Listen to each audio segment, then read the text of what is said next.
We're grateful to the Global Solutions Initiative and the German Development Institute for the invitation.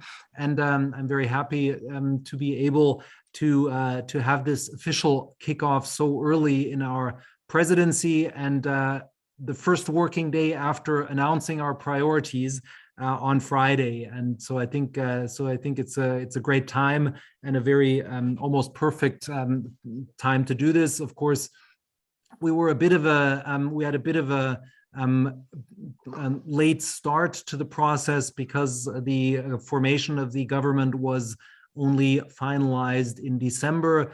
We of course had to get our priorities straight very, very quickly.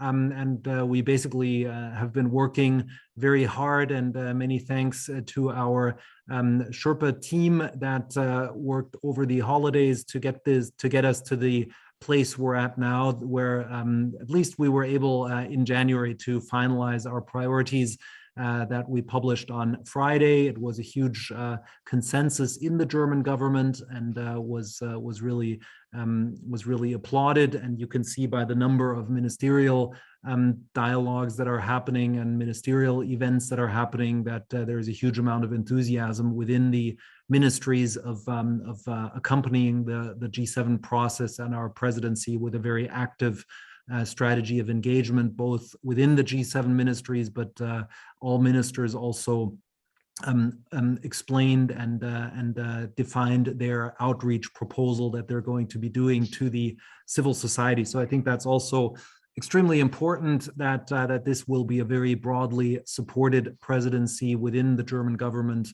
and the outreach that will be happening both geographically and in terms of the organizations outside of the governments that will be involved is very, very broad. So I'm happy to report that the discussion on Friday within the cabinet was extremely intensive. It was a very long debate, several hours, where all ministers explained their individual strategies, and the chancellor encouraged them to do more and to continue this process and to do it as broadly as possible. So the involvement of citizens and the civil society was something that also in the press conference afterwards, Chancellor Scholz and Ministers Habeck and Lindner also underlined very thoroughly. So the debate with civil society that we're kicking off today is something that we will continue, and that will be an integral event, an integral element of the G7 process that will continue leading into the Elmau summit. And of course, the second half of the year will also be there. And of course, Think7 is a key part of that, and so I'm happy that we're getting together very early in the year and the process, and of course learning from all of you and taking advantage of the connectivity that you, Professor, outlined at the beginning is something that, of course, is a key strategic element of our cooperation for us. So in that sense, I think this is something that will be a great opportunity to discuss the global agenda. The idea of multilateral cooperation, of course, goes through the priorities completely and is a core element.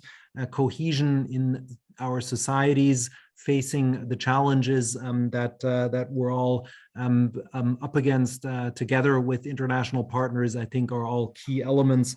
And you saw this, that our priorities are also very much aligned with the UN agenda of 2030. So in that sense, I think we're quite well aligned there.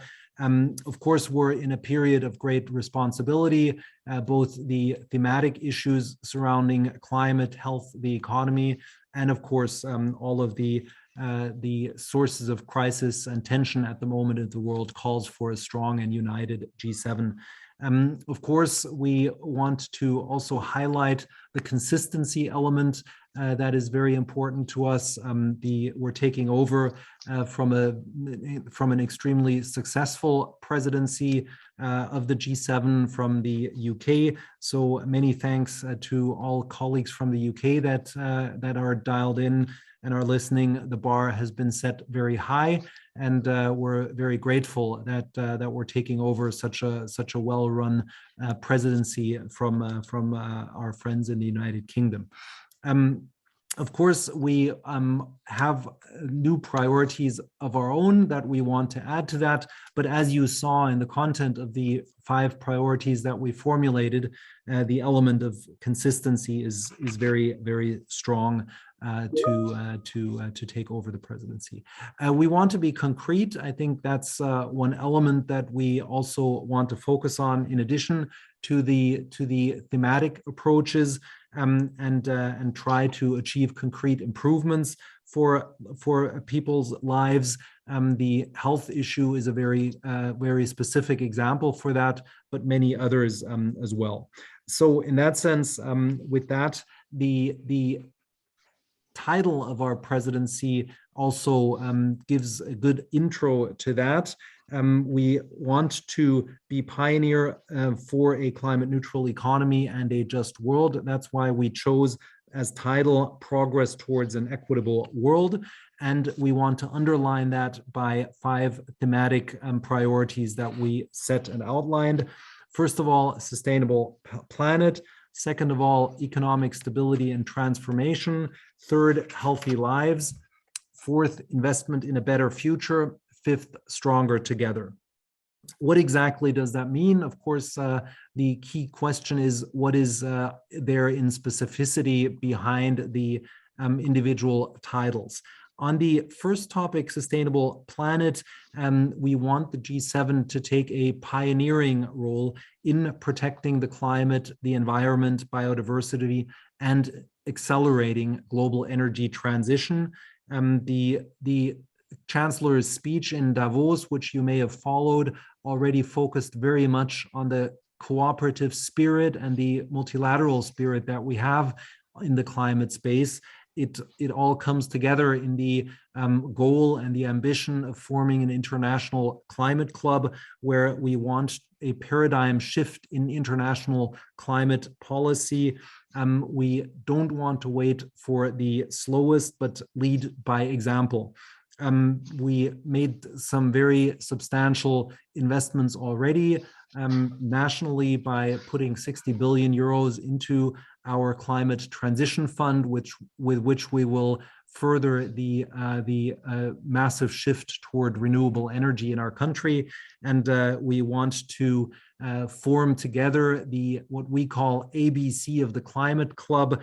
A as in ambitious, B as in bold, and C as in cooperative. Those are the 3 elements that we want to include in our aim for globalizing the idea of a climate club. What does that mean precisely? First of all, common denominator, certainly the 1.5 degree target, and the climate neutrality target, where we would like to establish the 2050 goal at the latest. As you know, Germany recently became more ambitious and moved to a goal of climate neutrality by 2045. So in that sense, I think we will live with and accept, of course, the fact that there is an openness towards different approaches. We want the element of non-exclusivity to be key for the Climate Club. So in that sense, I think it's something that needs to be defined openly, that needs to be defined between developing and emerging markets as an inclusive goal. So in that sense, we are fully aware that, of course, some countries will take longer than others. So in that sense, there will be quite a bit of heterogeneity in the group. And of course, there will also be heterogeneity in terms of the instrument. We cannot expect everyone to immediately embrace explicit carbon pricing mechanisms. We're fully aware that there will be a diversity of instruments across the planet. So in that sense, that's something where it's extremely important that we find a level playing field, how we can make the different instruments comparable with each other. Of course, a further big goal will be the question of global health. As we've all seen, the G7 is very much committed to fighting the pandemic, making sure that pandemic preparedness is something that we work on. We need global cooperation. And of course, it's something that we will have to work on, both in terms of making sure that the amount of vaccines provided is sufficient and that we make another push into the direction of donations, but on the other side, of course, that we make sure that the question of how do we actually go from providing vaccines to assisting and helping to the extent we can in the infrastructure of actually administering the vaccines is also an important, a very important element. A further topic that we are focused on, of course, is the question of economic recovery and financial recovery. We've all seen that the recurrence of the pandemic has delayed the recovery process in many countries. We've also seen that public finances are stretched because of all of the support that the public sector has given to fight both the pandemic directly and the economic consequences of social distancing. But of course, we will have to think creatively and constructively around how to return to normality, how to make sure that economic recovery is also accompanied by financial sustainability. So those are all elements that we're going to take seriously. And of course, squaring that with one of our further priorities, namely the requirement to invest substantially into infrastructure, is something that will require a heavy dose of prioritization.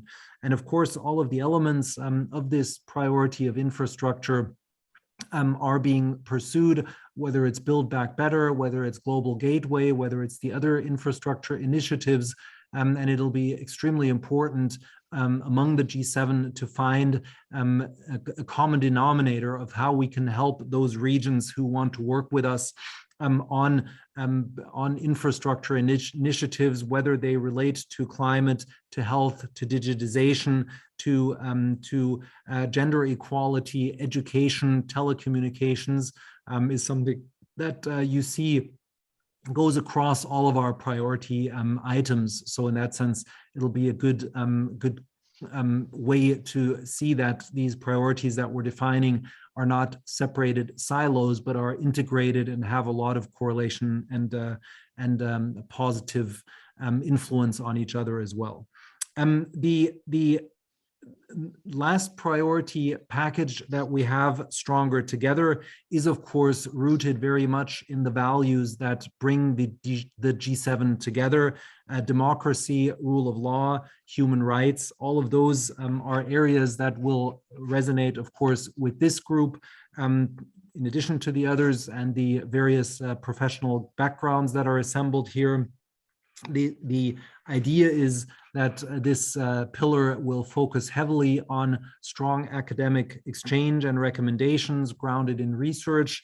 I think in these pillars, and the fifth one in particular, Think7 has a huge amount to contribute in terms of furthering freedom and integrity of information, the freedom of science, security of research, all of those elements which are challenged by some of the tendencies of authoritarian regimes and extreme opinions that are very often grounded in non-scientific arguments. I think it's extremely important that we work together on these components, and therefore we very consciously decided on this fifth pillar to strengthen the resilience of the democratic and freedom of speech and research initiatives that we have. Unfortunately, we've seen these principles and these basic convictions becoming contested very heavily, both from the outside, but also within our societies. So I think it's extremely important that an open, resilient, gender equal societal approach is held against those tendencies, and that we have a strong signal to the world that the G7 stands united in this area of values-based principles and that we defend these values very resolutely. So with that, I want to thank the T7 contributors. We've been talking a lot about the G7 presidency role. We, of course, feel that we have a very strong responsibility in the G7 presidency. I want to close my thoughts with one final point on the interconnection between the G7 and the G20. I think it's extremely important, and I've already reached out to the Indonesian presidency on this topic, that we make sure that we interconnect the G7 process with the G20 process. The Global Solutions Initiative, as I've found out, is also very closely connected to Think7, and that there is a close interconnection between those processes. And I want to do everything I can to help with this. I've already spoken with my Indonesian counterparts, Idi and Jani, on this topic. So in that sense, you can be assured that we're doing what we can to make sure that that there is connectivity. There is a close link between the priorities of the Indonesian presidency, who are focusing on the global health architecture, sustainable energy transition, and the digital transformation. So you can see that we're very strongly aligned, and that the G20 presidency and the G7 presidency have a very strong common spirit and common work together. So we're looking forward to this process. The G7 summit in Elmau from June 26th to 28th will be a big culmination of this. There will be a large number of ministerial meetings leading up to that. So in that sense, we're very much looking forward to engaging during that process. And I want to thank you for your attention, and I'm looking forward to questions and a debate. Thank you. Yeah, thank you very much, State Secretary Dr. Kukis. It's my honor to moderate the following 30 minutes, and I'm really impressed by your inspiring comments, and we are all enthusiastic about the openness of the G7 presidency to involve the civil society and the think tanks. Before I give the floor to our distinguished participants, I would like to ask, what is your expectation from the involvement of the think tanks and of the civil society? And as you mentioned, we have hundreds of think tanks and institutes involved in the process, including the Indonesian colleagues. So what is the role of that process from your point of view? Well, I mean, I think for us, it's extremely important, given the breadth of topics that we have, to get specific inputs from all of you on what exactly these very general terms mean. I mean, I think it used to be a foregone conclusion that there is consensus on these topics, but as we've seen by the many challenges to these principles, it's not a foregone conclusion at all that we all agree on this. And we've seen so many challenges within our societies on many of the points that I raised, that I think we have to make sure that especially the science-based approach with many of the policy items that we have is grounded in strong support from institutions like the ones represented on this call. So I'm looking very much forward to deepening the specific questions. Of course, the climate topic is somewhat top of mind for all of those countries who are in transition, and the amount of scientific evidence that we need on the priorities and how exactly we steer this, on how we make use of the diversity of energy sources across the planet to find a renewable mix that works for all of us towards climate neutrality, is going to be a super high priority.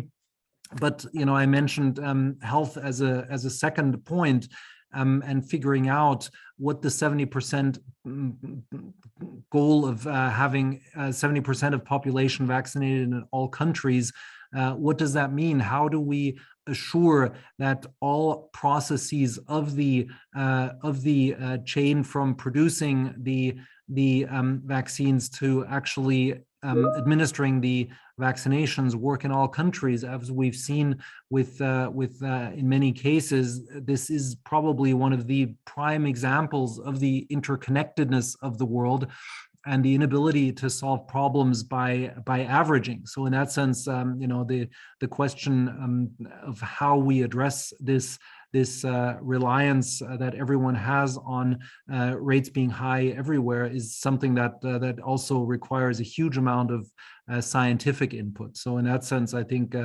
the number of examples where this necessity to listen to scientific evidence, I think, is a huge one just by these two examples.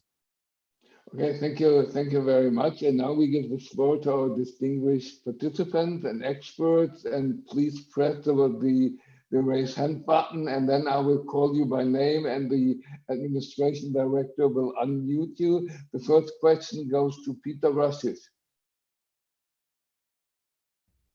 Thank you, Dr. Kukis. Peter Rasher from AICGS at Johns Hopkins. Good to see you again.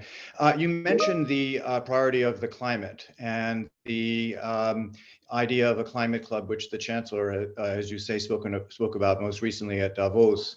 I wondered if you see the G7 as the sort of avant-garde that would take the first step toward trying to negotiate that kind of climate, or would you see a wider group of countries being in that kind of pioneering group? Well, I think the processes have to go hand in hand. I mean, I think we have a very strong opportunity now to find an agreement within the G7. But of course, it won't be sufficient to focus only on the G7. And that's why I think the link between G7 and G20 is so important. And it won't surprise you that in the discussions with our colleagues in Indonesia, how we work together on this process has been a key issue. I mean, I think the COP conference in Glasgow already showed some very encouraging elements of cooperation, and it's no surprise that some of the G7 countries have been among the most active in the example for, and it's only one example of many to come, of supporting the transition of South Africa into a coal-free environment where the cooperation between what we are doing and what South Africa is doing is an extremely encouraging sign that can lead to very positive results. And I think these forms and elements of cooperation are a huge opportunity. I mean, we are going through with a huge number of scientists in Germany what exactly the path towards climate neutrality can be. And no matter how hard we try and how much and how many billions and billions and terawatts of production capacity in renewables we get, we are such a heavy consumer of energy. We are so densely populated. We have so little heavy wind blowing territory relative to the energy needs of our population. We will rely on the world and will be a client of the world, so to speak, in importing green hydrogen to a massive amount. And that, of course, as we've seen with some discussions with many governments, will also be an element of exchange and deepening trade relationships in areas that so far are completely underdeveloped. If you look at, for example, the flow of energy within the European Union, it all goes from east to west, which also, geostrategically right now is providing us with a lot of vulnerability. Why aren't we doing more south to north? Why aren't we doing more north to south?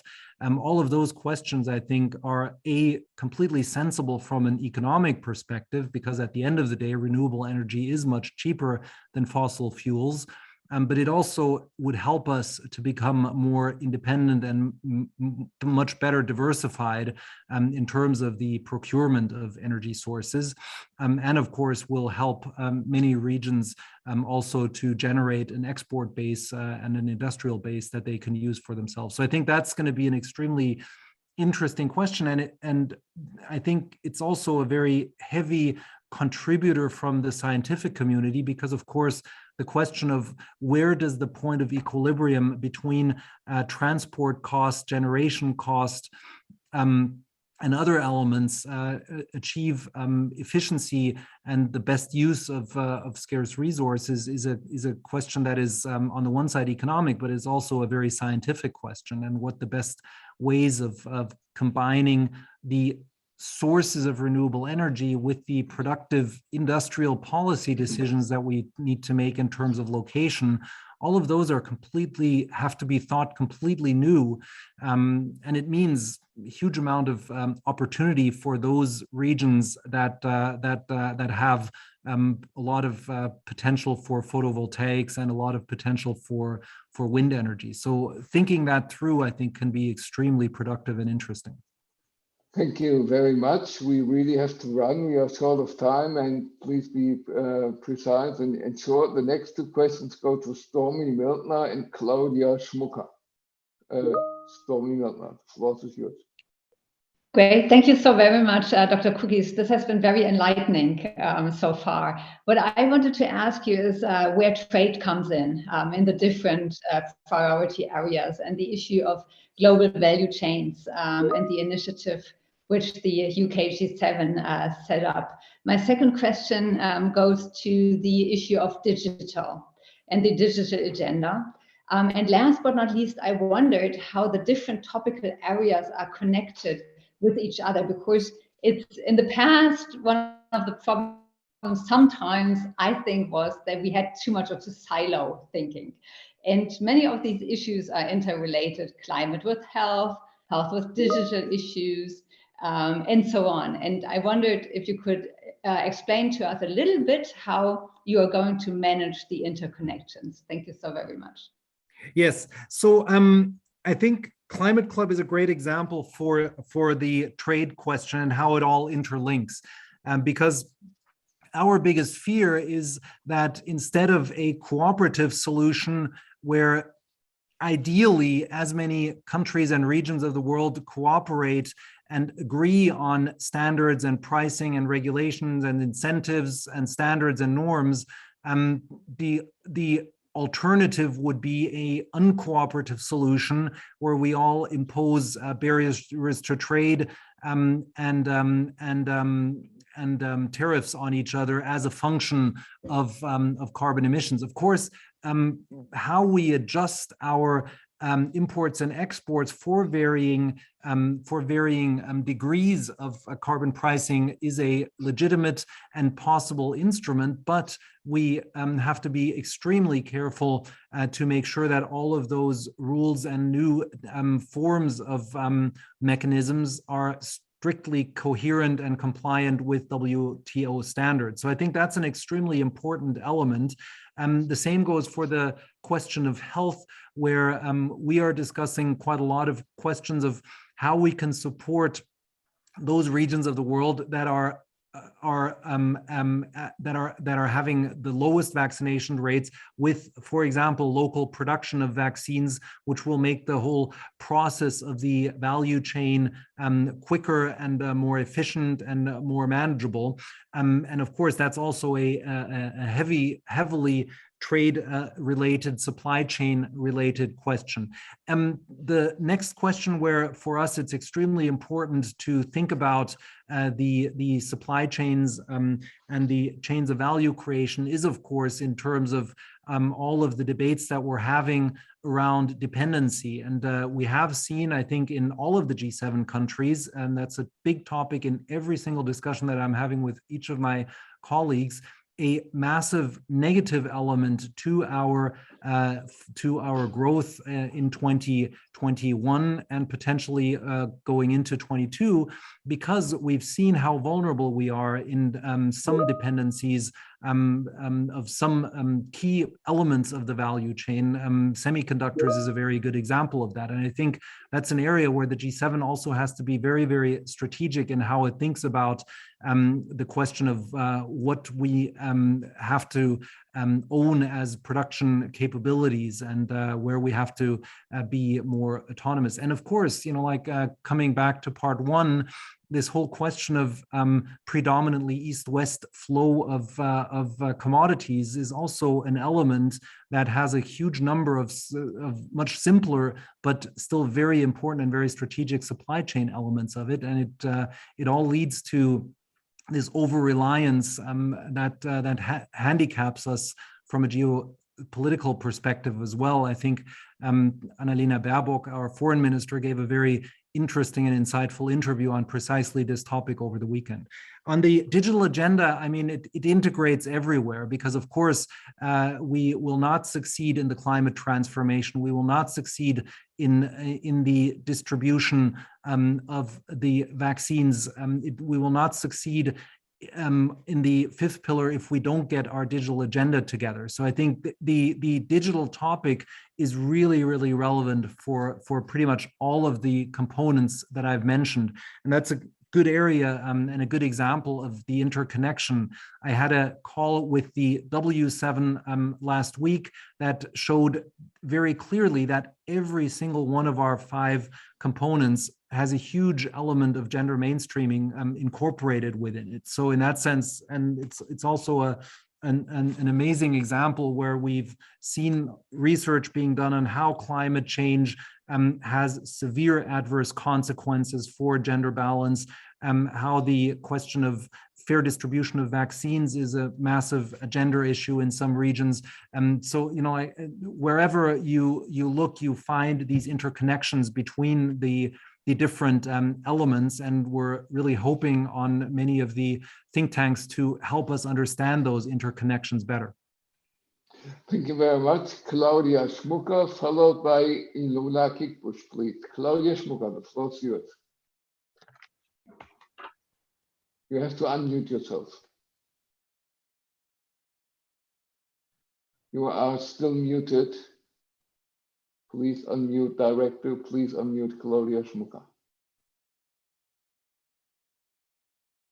So I'm very sorry. It said I could do it in the beginning. So thank you very much, Dr. Cookies, for these very interesting insights. I have a small follow-up question regarding the area of trade. In the German G7 priorities, the German government speaks about WTO reform, about new rules on market distorting subsidies, and on a reform of the appellate body. And my question would be, what do you hope to achieve during the German G7 presidency?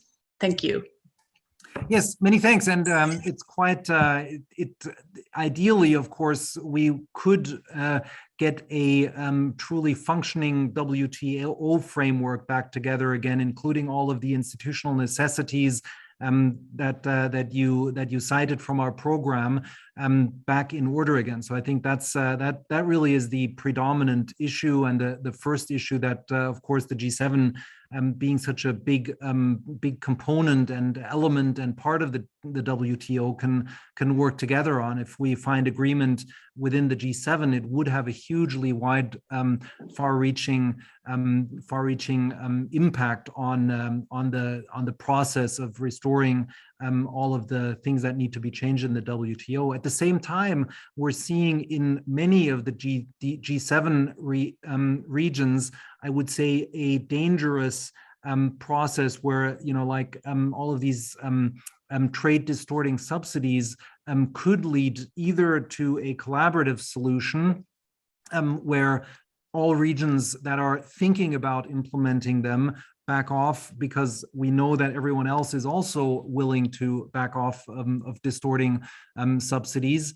If we don't achieve that, the risk that every region of the world will find ways, for example, in incentives to go into the direction of e-mobility, will do so if they can't rely on everyone else not doing so. And I think that's a hugely, being a former avid student of game theory, it's a hugely relevant application where there's either a bad uncooperative equilibrium or a much better utility enhancing good cooperative equilibrium. Because of course, if we all incentivize our consumers to buy the domestically produced electronic vehicle, it will reduce a huge amount of gains to trade and will be a very siloed approach. The G7 assembling a huge number of the market for this extremely important component of the climate push towards climate neutrality could be a very good forum towards trying to find a pathway to the collaborative utility enhancing equilibrium. And the same goes for all of the questions of energy production and exchange. Of course, there's a huge impetus to be nationalistic and regionalistic with energy markets. The much better cooperation is to increase the amount of interconnectivity to a much larger degree, because that will allow the gains from trade to be realized. And what I talked about in terms of diversification of our energy sources to overcome some of the lock-in effects that we have in our ingrained infrastructure right now. Thank you very much. The floor goes to Ilona Kickbush, followed by Colin Bradford. And I have to really say sorry, not everybody will have the chance to ask a question because we're running out of time. Ilona, the floor is yours. Thank you very much. Good morning, Dr. Cookies. I'm one of the co-chairs of the Task Force on Global Health.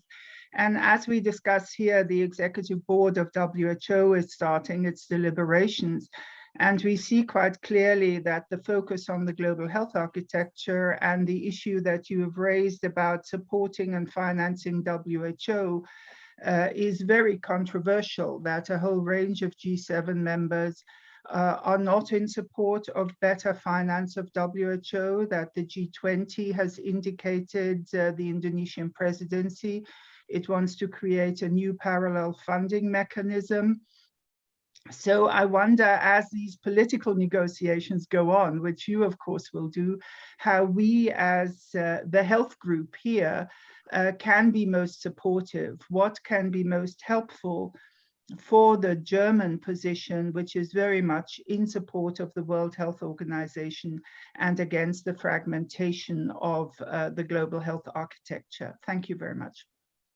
Yes, I mean, I think that one we're looking forward. Of course, as a presidency, you always try to balance the view, and we are keen to understand from you the further arguments why the cooperative way forward would be the best way. And I think it's a hugely complex issue, and we're looking to learn from the input that you can give us. I think the nature of the pandemic, but not only the current pandemic, but also some of the other health issues that we mentioned in terms of antibiotics that we have in our program, all require cooperative solutions. So how we achieve that, I think we have a clear view. It is, of course, similar to trade, where we're in favor of strengthening the WTO. It won't surprise anyone that we're on the side of those who think that the best way to solving the global health issues is a collaborative way in the WHO. But of course, we want to respect the differing views. And you mentioned that we can't be naive about this. It's not a foregone conclusion at all because of the large number of views here. But we, of course, respect all of those views and want to be an honest broker, so to speak, opinions and views. And of course, this is, as you rightly pointed out, certainly one of the key issues. And of course, we're also keen to look at all the advantages and disadvantages of some of the instruments that we've chosen more concretely, and how we can improve those and make them more resilient. So we're very open to that debate and are looking forward to your input on that. Thank you very much. Finally, I would like to give the floor to Anna-Katharina Hornich. Please, the floor is yours. You have to unmute yourself.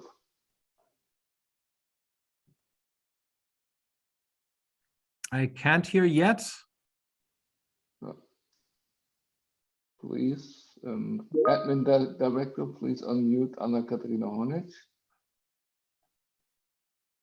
Nope, I can see you're speaking, but I can't hear. Okay, in that case, I propose that Giorgio Kostoukas, we give the floor to you. Please ask your question. Yes, thank you very much. Georgios Kostakos from Brussels, from the Foundation for Global Governance Sustainability, FOGS. I would like to thank Dr. Koukis and the organizers for this very interesting exchange. I wanted to ask you, how is the G7 perceives itself within the context of global governance, whether it is, let's say, caucus group of the democracies of the West, and whether that role is played consistently within the G20 and within the United Nations, and whether these democratic values that it has within its countries, the G7 can bring them in a more tangible way in the global arena. For example, being consistent about what we discussed partly before about medication and the WHO, when we talk about leaving no one behind and nobody's safe until everybody's safe, and then we go and don't agree on the intellectual property of vaccines, let's say, being shared more broadly. Also, when we talk about nationalism, when there are obstacles to trade, but at the same time, we have to see that resilience may mean that locally, some products have to be produced locally for people in all countries to be able to survive in case of disruption of the global supply chain. So how you perceive this as Germany and as representative of Europe, and how you intend to play this role globally? Thank you. Yes, and I think there's a variety of answers to your question. The key answer to your question is our priority number 5, and the importance that we put on this topic of resilience of our societies and democratic values and society and scientific evidence, because we're seeing the threats and challenges coming from 2 directions. One, outside of our societies, mainly from authoritarian regimes who are trying to subvert our process, our democratic process. And we've seen so many examples of that disinformation process spreading around the world from actually sovereign sources. But on the other side, of course, the frustration that we're all feeling that this is also a process that is very firmly entrenched within our own societies. I mean, the pictures that we all saw from attacks on democratic organizations doing good for the world in terms of spreading vaccination, for example, is coming from parts of our own societies that are openly hostile and are openly oblivious to scientific evidence. So that is something that we are, of course, as concerned with as the attacks from the outside. So I think that those are the 2 elements that we really have to focus on and deal with very strongly. And the question of vaccination is one where both conflicts are really coming to the surface very, very vehemently and in part violently. So in that sense, those are the elements that we really analyzed and chose when we selected our priorities. And it is something that we're going to focus on. Our first G7 Sherpa meeting that we have here in Berlin will include your group as one of the key providers of input. So in that sense, we really want to focus on this element of how can we give scientific knowledge, evidence, not only a very strong view and inroad to policymakers directly, but how can we support the transmission mechanism to the broad public of science-based policymaking? So I think that is certainly our objective. Dr. Kukis, I know we are running out of time, but can I give the floor? Please allow me to finally give for a short question for Anna-Katharina Hornitz, if you allow me to do this. Anna-Katharina Hornitz, the floor is yours. We can't hear you again. All right. Sorry, admin director, can we do anything? No, I don't see that. Dr. Kukis, we are really much delighted for that open dialogue and debate, and you can be sure that it will be from our side a constant dialogue on a daily basis with your fantastic team we are well connected with, and we are really hoping the best for the G7 presidency, and we really will bring an amount of ideas, inspiring research, really to make your presidency as successful as possible. And again, and that was said quite often, linked to the G20 and T20, and therefore we will all of us will closely work together with the Indonesian presidency. And it's on me to thank you very much and to wish you all the best. Dennis Corley, I think you take over. Thank you, Dr. Kukis, again very much, and thank you to all participants who have joined this. We are going to take a short break now until we reconvene in 10 minutes at 12 o'clock European time, and begin with our open session, where we'll hear many contributions from various think tanks and researchers involved in this process in a very fast-paced exchange, which I'm looking forward to. So see you back in 10 minutes, and thank you all for joining this and your contributions so far. See you soon. Thank you. Bye. Thank you.